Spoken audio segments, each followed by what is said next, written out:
Okay, I'm giving y'all a clue. Can you guess where I am today? See that right there? That's a peahen, a female peacock, sitting on a roof on a nest of 5 eggs. Do you know where I am? Okay, here's another clue. We have a couple of sheep. We have a little beautiful baby alpaca. We have pigs. We have goats. And there's Ruger. Hey, Ruger. Okay, here's another clue. He's not just any pig. He's your boyfriend. Sweet dreams, baby. And here we have Mama Dee Dee and Big Daddy Dexter and little baby Cinco. Look at it. Hey, baby. You're so precious. Oh, he's gonna eat your hair. Oh, wonderful hair. Give you another hint, and here it is in red writing, Snead's farmhouse. Okay, here's the proof. Hey guys! If you don't know who this is Judy Snead from Snead's Farmhouse Sanctuary, and she is up in Coleman, Alabama, which is a couple of hours north of us in Chilton County. My family, which is Marycarl, Jason, and myself, came over to visit Miss Judy today and hopefully learn a little bit more about her. Give me a kiss. Give me a kiss. Thank you. Oh my goodness. We are walking around Judy's farm, and she just informed me that these 2 little ducklings that you can see right there. There's 3. 3! Sorry. See, I can't count. The Muscovy hen is obviously the mom, but there's another mama, which is, what is that? An Australorp? No, it is a black Moran. Black Moran that is helping raise these ducklings. See, she's taking them in. Watch these ducklings. Let's see how they go over. I'm just kind of curious what's fixing to happen. I've not seen them go. I know that they do because they go roost. Now, have you found that the Muscovy ducklings are excellent at fly control? Or have you paid much attention? I've not paid attention, but these... Look at them. Look, they're trying to get to their mama. I've got to go help. That's right there. There's a, look at her. She's like, get away from my The mama said, leave my babies alone. Safe at last. So y'all figured out where I am, and that is with Judy Snead. And I want her to just tell you guys a little bit about her farm, her sanctuary, and how she got started, so you can learn a little bit more about why she has all these animals. Well, it was really kind of funny. Shane and I got married, and I moved to South Alabama where he lived, and he got a job opportunity to come here to Coleman. And y'all, I was devastated. I lived at the beach. You know, I didn't know that. Yes, I lived at the beach, and I owned a Stapleton Fitness, where a group of women, we had some men that would meet twice a week, and we would do fitness at the local school. And I was really getting it booming. I went and had a community party at Stapleton. I had the whole entire community coming. I was known in the community. Okay. And where was this? At Orange Beach or? Well, it was in Stapleton, which is right by Foley. Okay, okay. So I loved my life. I loved my house. I loved where I lived. I loved my friends. And Shane was like, I have an opportunity to move to Coleman. And I was thinking in my head, please do not move us. I have a country front porch. I do not want to leave my front porch. I don't want to leave anything. And y'all, he would go to work every day, and he's our breadwinner, so I was trying to be like, what is the best interest for us, you know, financially, and I was trying to be supportive. And he would go to work every day, and I would literally just like going, please God, do not take us away from Stapleton. I was begging, like, I was like, please do not let our house sell. We put our house on the market, and it sold within 24 hours. And I was like, God, did you hear my prayer? I said we are not moving. And God had other plans. And so we moved here, and I did not know one person. Oh my gracious. Okay. I'm a straight up city girl. I lived in the city. I dreamt of living in the middle of New York and dancing on Broadway. I didn't make it, so I became an aerobic instructor, and I taught aerobics for 28 years. And so when we moved here, I felt myself like my plug-in is to go to the gym. Like that's where I find home. So I was like, okay, I'm going to join That's the the gym. opposite of me. So I said, I'm going to join the gym and I'll get to know friends. And I just could not like get plugged in. I had arthritis and I was hurting every day, and I was getting where I couldn't go to the gym. And Shane said, when we moved here, there was a chicken coop. Okay. And Shane was like, let's get some chickens to go in that chicken coop. And I was like, Chickens? I am not getting a darn chicken. Yeah. And I said, well, what do I want a chicken for? And he goes, well, it'll get you in a routine. It'll get you like doing something. Well, gee, thanks. Just what I want, a chicken, you know?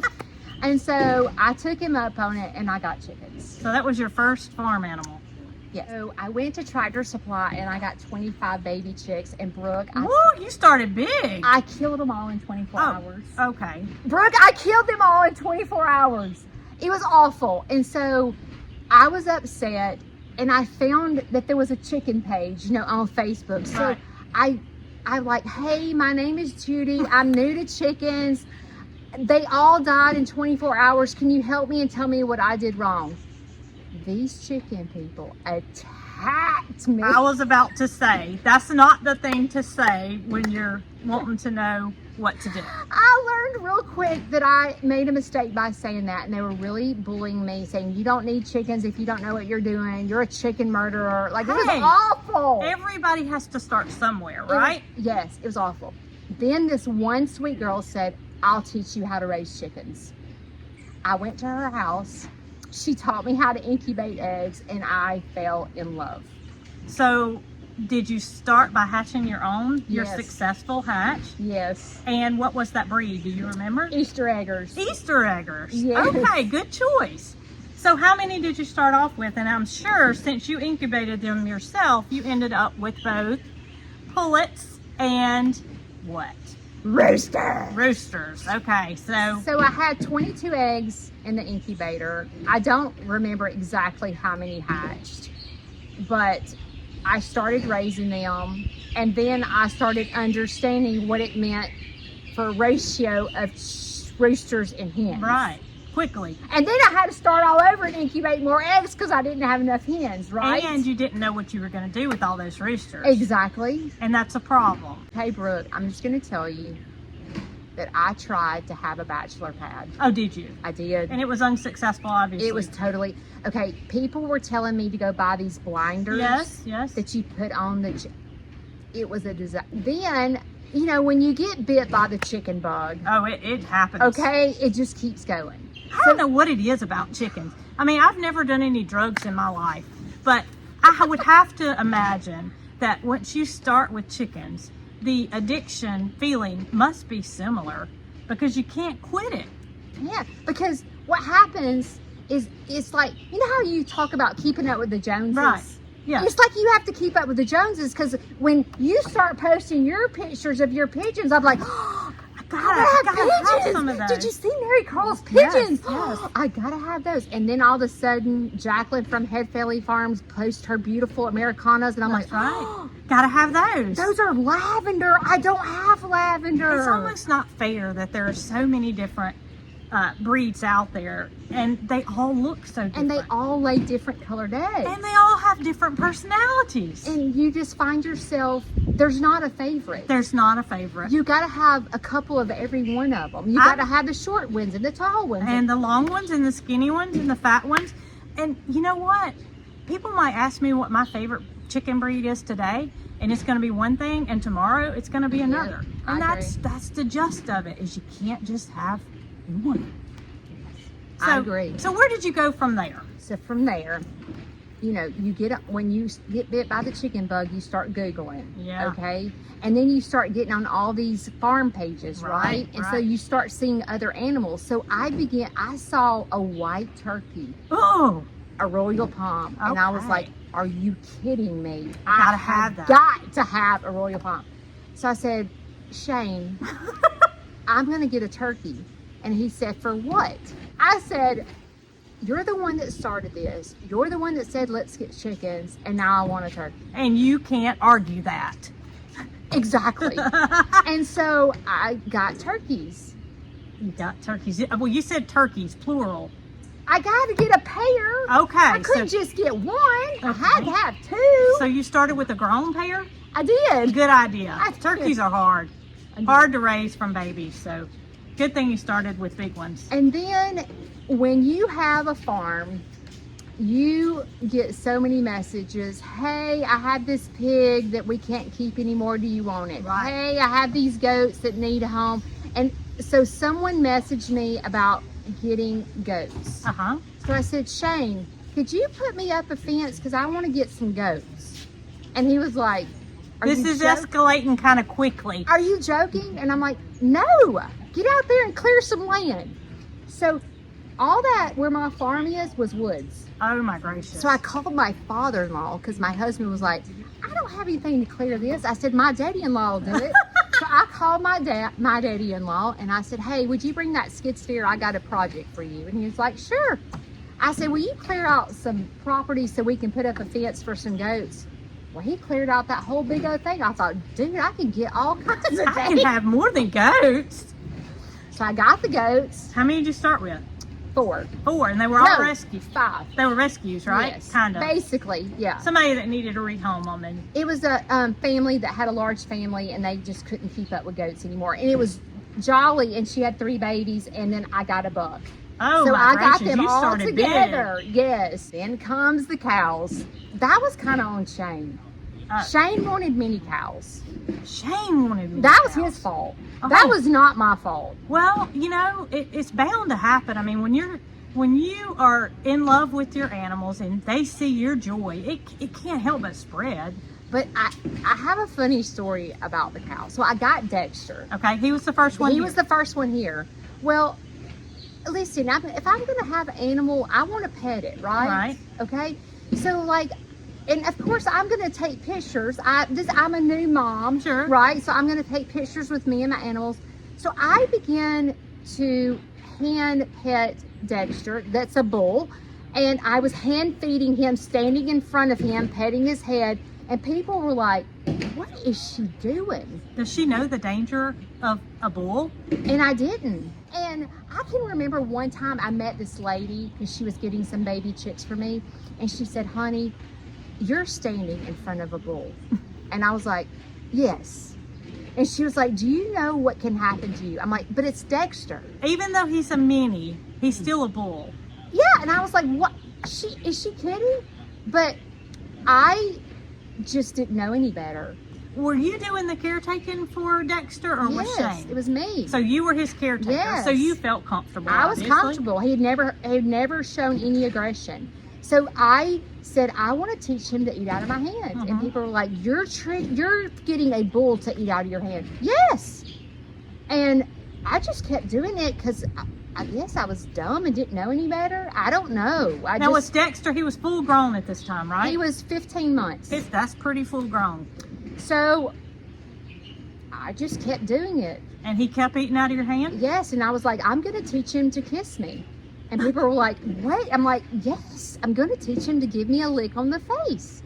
And so I told him, and people were like, how are you doing that? And I'm like, I don't even know what you're talking about. Because it wasn't an issue for you, because it was just natural behavior. I think it's because I had no fear. I don't know if he sensed that, and he was just passive on it, going, okay, she ain't got a clue that I'm about to trail her over. I don't know. I don't know why. I have learned over the past 4 years, I have learned he lets me know when today's not the day, Mom. And he will respect that. He takes his head and he blows. Okay. And I'm like, okay, Kind of like Ferdinand. And usually it happens when someone's in heat, because cows or bulls can smell miles away. Certainly. So the cows behind me, when they go in heat, he can smell it. And at that point is when his demeanor changes. I gotcha. So I respect him, and I can tell when I know my animals so well that I know when it's time to leave Dexter alone. It's a good thing she didn't get Dee Dee and Dexter at the same time, because you might not have realized that initially. Do you know it was harder to train Dee Dee than it was to train Dexter? And she was smaller when you got her, She right? was 8 months old. 8 months old, and you had a hard time training her. It took me 3 years to get to the point where she would eat out of my hand and let me touch her. Wow. I did not think it was going to happen. Really? Dexter was within months. Dee Dee took 3 years. Stubborn women. Now we have chickens, we have turkeys, we have goats, and we have cows. Next up is a friend of mine. You know, you have farm friends, right? Sure. Well, a friend of mine was in a situation where her mother pig had to have a C-section, and she ended up passing away, and she had 3 piglets. Oh no. So this friend of mine was stuck with 3 piglets, and she had small kids like that. She was breastfeeding like that small. Oh, that was a no-no then. So I told her, I said, I'll come bottle feed one of them. One of them. That was Freddie. Okay. Freddie hated me. So Freddie lived in my house and was bottle fed and hated my guts. Now, how long did you bottle feed him? Do you remember? I did not bottle feed him long because he didn't like me. Okay. And he didn't want me to hold him. So he started on So what I started, this is what I did. Put it in a dish. I put it in a dish, and I put formula, you know, like with his food. And I put, you know how you put oatmeal in, like flakes in babies? I was told to do that. Just the powder on the top, so he could smell it probably. Yes, and so he ate out of a bowl most of the time. And you know, it's important that pigs get that formula if they're not nursing on their mother, and not go straight to grain. Well, I had to get in the colostrum, you know, and all that first. Well, he's lucky to be here then. Yeah. So, well, I couldn't just have one. No, because they're herd animals. I had to have 2. So then another friend of mine posts these cute little pigs with spots, coons, and I was like, I gotta have one for Freddie. So I purchased Shishi, and by the time Freddie was ready to go outside, I was getting Shishi. So I introduced them. When I told Freddie that he was a pig and had to go outdoors, it was a train wreck. But he got to meet Shishi, and he had a friend, so there I had pigs. So they both went outside at the same time. Yes. So it worked out that one wasn't alone. That's correct. Okay. And then how did Boyfriend get here? Boyfriend's not the offspring of Shishi. No. Okay. I didn't think so. Tracy, my friend Tracy Jordan. She messaged me and she said, I have the perfect pig for your petting zoo. Oh, that's right, because Tracy's pig is the brother or the sister of Boyfriend. Okay. So I was like, Tracy, I don't want another pig. She was like, Judy, you don't understand. You have got to get this pig. And I'm like, why? She goes, Judy, he knows how to sit. He's friendly. He's lovable. Boyfriend was grown when you got it. Boyfriend was, I think, 2 years old. Boyfriend's a big boy. I have to break the news to Shane that we're fixing it, and I can't remember if he knew ahead of time or if Boyfriend just showed up. Shane was probably relieved that Boyfriend wasn't going to live in the house, that there were already pigs out here that he could go live with, and no need for house training. Yeah, pretty much. And so when they pulled I had not seen Boyfriend before he entered my farm. Really? So Kim, the owner of Boyfriend, and Tracy pull in with the trailer, and they raise up the trailer, and here comes Burley. I'm scared to death of him, right? Oh my goodness. He's a big boy. This pig is huge. He is. So Boyfriend and I bonded from day one. And I was like, this pig knows how to sit. So would he sit for you immediately? Yes. So, I mean, he was like really trained on his sit. Kim worked so hard with him. So, listen, I'm out there one day, okay, and I think it's so cool that my pig knows how to sit. So, of course, I'm making him sit all the time. One day I go out there with strawberries, and all the pigs were around me, and I went, sit, and they all 3 sat, and I went. That is phenomenal, because you know what that tells me? that pigs really do live up to their name of being a very smart animal. I was like, oh my gosh, boyfriend has taught Shishi and Freddie how to sit. Y'all, that is incredible. I couldn't believe it. And I thought, hey, I taught my pigs to sit. Well, so now you've taught Dexter to kiss you. And, well, you kind of taught the rest of the pigs to sit. So you got 3 pigs, which is what you've got now, right? Yes. Okay. Yes. So how long ago was that? Here we are trying to figure out. January will be 2 years. So January will be 2 year and a years. half. Year and a half I've had boyfriend. Okay, and no more pigs since. And I'm going to tell you, within 1 week, all 3 pigs knew how to sit. Wow, that's incredible. Yes. Next up is the ducks. The ducks. I said, Shane, can I have 2 ducks? And he said, no. And I said, why? Ducks are messy. I'm like, everyone says that, but I want them. And finally, I ended up getting them, and I got 2 ducks. And were they grown or were they babies? they were babies. Oh, I goodness. still have the 2 to this day. What are their names? Sisters. Sisters. They're twins, and they look just alike, so we call them. Are they Pekings? No, they're Muscovies. We call them the sisters. Oh my We gracious. can't tell them apart, Okay. so we just call them sisters. And is there a male Muscovy? Yes. Now there is. Okay. Yes. So you start with 2 ducks and then, It was kind of like a chicken. uh-huh. It just kept going. And then I became a nonprofit. At this point, you became a nonprofit. Yeah, Once well, you had these what animals. happened was I started the Snead's Farmhouse page, and I was posting 5,654 pictures a day of me and my animals, because I wanted them for a backup, really. Okay. You know what I mean? Like Right. you can post on Facebook and Right, you always right, have right. them. And so I was posting, and people started following. And then people started saying, oh my gosh, you trained your animals to do that. Can I come see them? I'm like, sure, come see them. So I was letting people come over here, you know, just Randomly. yes, People you didn't know. yes. And girl, I was so trusting that I was letting people go in my house to my bathroom that I didn't even know. I didn't say anything. Okay. And then it got to be where every single day I was letting people come over here. And Shane said, Judy, what if Dexter bites someone's arm off? And I was like, he ain't. And she goes, but what if he does? We've got to get insurance. That's right. If you're going to do this. I said, I know, but if I get insurance, I can't do it for free. And he said, we have to have insurance, and no one is going in our house again. So Smart man. I went and got insurance, and I got a porta potty. And All in the same day. yes. And so then I said, well, I'm just going to charge to come here. Well, then I was already putting my money back into the farm, right? So we decided to become a nonprofit and to give back. So any donations that are made to me, all field trips, birthday parties, tours, all that money goes back into my farm. And we became a nonprofit and a 501c3, and I began to have an interest in rescuing, because I found, you know, like when you breed your animals and sell them, I don't have joy in that. Right. And I don't either. I have zero joy in that. I do like having babies. Well, who doesn't love a baby? But if you don't have homes for those. When people would come get my chicks, I would almost cringe inside, because I didn't know where they were going. That's right. I didn't know what they were going to look like, and I did not find joy in that. So I was wanting to give back to my community, and I was trying to find a way to give back. And I knew that our local lake had ducks that needed help.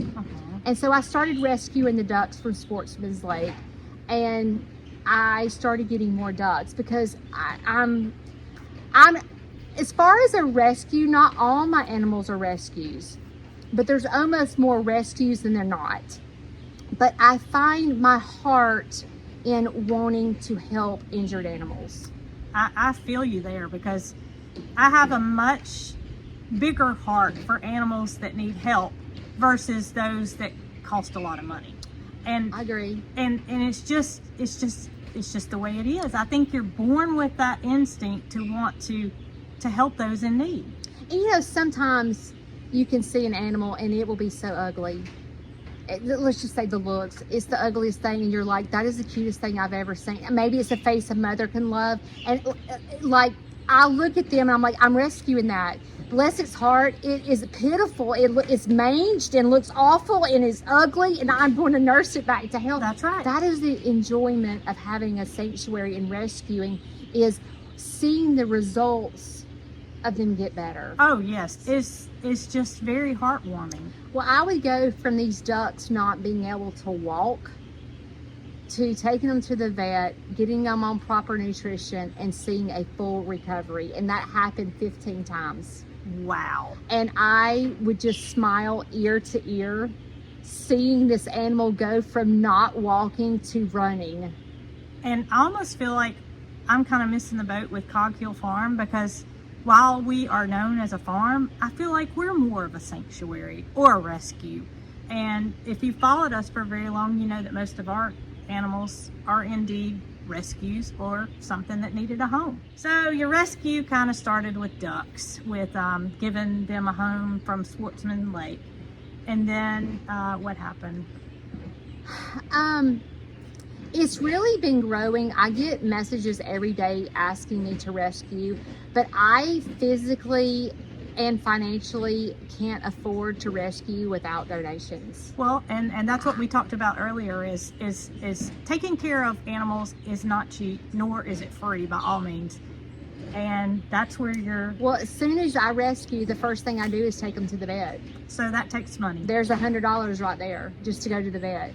And I have seen so many, now that I am more of a rescue, you see so many rescues that are asking for donations and actually have to go out of business. You see these animal shelters that have to put dogs to sleep and all this, and they can, animal shelters and rescues, I'm not talking about my own rescue, you know, all rescues have to have donations because it costs so much to run it. That's right. Whether it be a feed donation, a monetary donation, or even just a helping hand sometimes means a lot to these animal shelters and rescues, because they can't physically do it by themselves. And you know, I tell people on YouTube is, you know, if you don't have funds to support a local rescue, do you know that you're supporting us just by watching our videos? That's exactly right. You don't have to give a dime. Just by liking, subscribing, watching videos, sharing videos, telling people in Walmart about a sanctuary that you love, you are helping rescues by doing that. That's right. That's right. And now you don't just have the animals that you mentioned above. You have Leroy the donkey, and you have alpacas, and sheep, peacocks, and sheep. Were your sheep rescues, or did...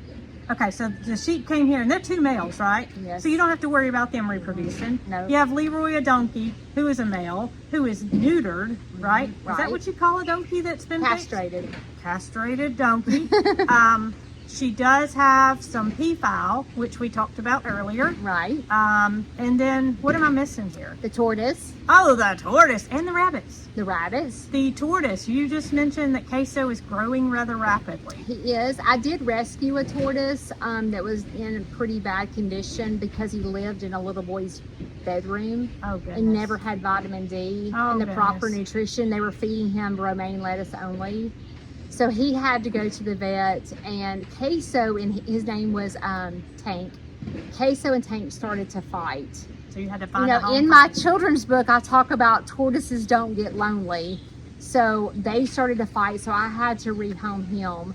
I have, one rescue rabbit, and another one was a therapy rabbit from another rescue, and I took on that rabbit.